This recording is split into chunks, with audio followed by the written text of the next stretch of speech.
Tonight, the White House and Senate Democrats working to make Roe v. Wade federal law now. They know they don't have the votes, but they want every senator on record. And what about moderate Republicans Lisa Murkowski and Susan Collins? Senator Collins, who once said she was convinced Justices Kavanaugh and Gorsuch would not overturn Roe v. Wade. Here's Rachel Scott again tonight. Tonight, metal fencing now up, protecting the highest court in the land. But still a flood of demonstrators showed up at the steps. Senate Democrats are now vowing to hold a vote on legislation that would make a woman's right to obtain an abortion a federal law, codifying the Roe decision. Republicans will not be able to hide from the horror they've unleashed on America.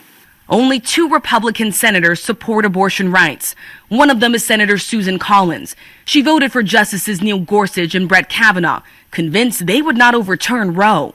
So a good judge will consider it as precedent of the United States Supreme Court, worthy as treatment of precedent like any other. And one of the important things to keep in mind about Roe v. Wade is that it has been reaffirmed many times over the past 45 years. At the time, Collins said she was given assurances. He noted that Roe had been reaffirmed 19 years later by Planned Parenthood versus Casey, and that it was precedent on precedent. He said it should be extremely rare that it be overturned, and it should be an example. So you have obviously full confidence. I do.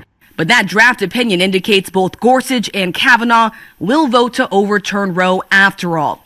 Collins now says that's completely inconsistent with what they told her privately. Collins supports codifying Roe v. Wade as a federal law, but today she declared she will not support the Democrats' bill because it goes too far. My goal is to codify what is essentially existing law.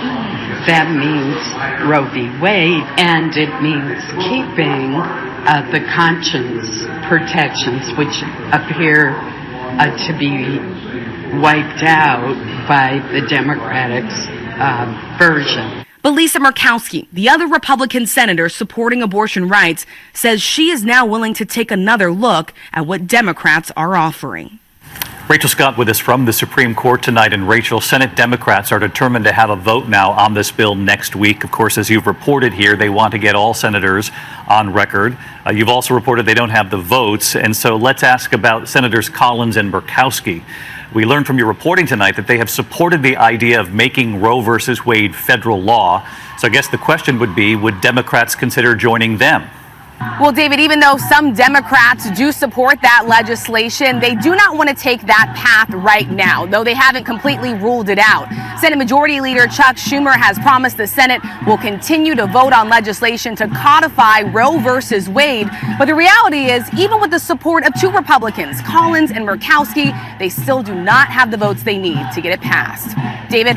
Rachel Scott at the Supreme Court tonight. Rachel, thank you.